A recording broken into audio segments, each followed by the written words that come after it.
بسم الله الرحمن الرحيم الحمد لله رب العالمين والصلاة والسلام على رسول الله war-saxaafadeed kan maanta aan qabanay wuxuu ku saabsan yahay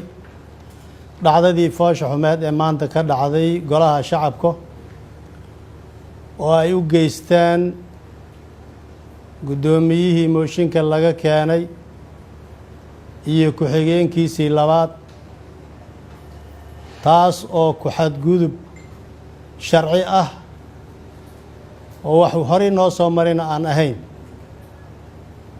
arrintaas waa arrin sharci darro ah qofka marka la soo eedeeyo waxaa xaq loogu leeyahay in wixii waajib ah lagu lahaa in laga guto guddoomiyaha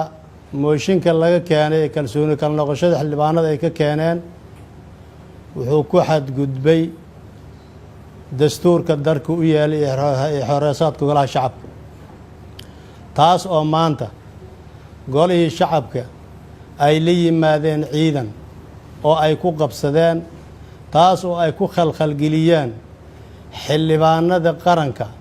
ee waajibaadkooda dastuuriga ahaa maanta u yimid golaha shacabka ayaga oo diidan inay u hoggaansamaan sharciga noo degsan sharciga cid ka weyna ma laha arrintaas waxaan leeyahay waa arrin fool xun waxaan rabaa inaan u sheego shacabka soomaaliyeed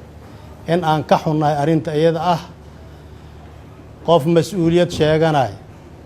oo diidan sharciga asaga uu wax ku ahaa diidan in la fuliyo waxaan u sheegayaa shacabka soomaaliyeed inay ogaadaan wixii horey loo sheegi jiray oo la dhihi jiray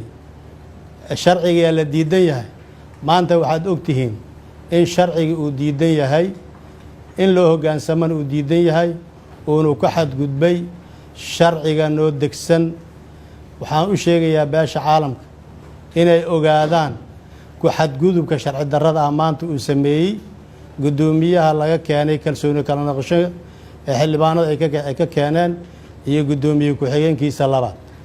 waxaa kaloon u sheegayaa madaxweynaha qarankan u soo jeedinayaa iyo hay-adaha dastuuriga ah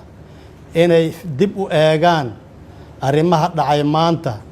tallaabo sharcina laga qaado waana mahadsantihiin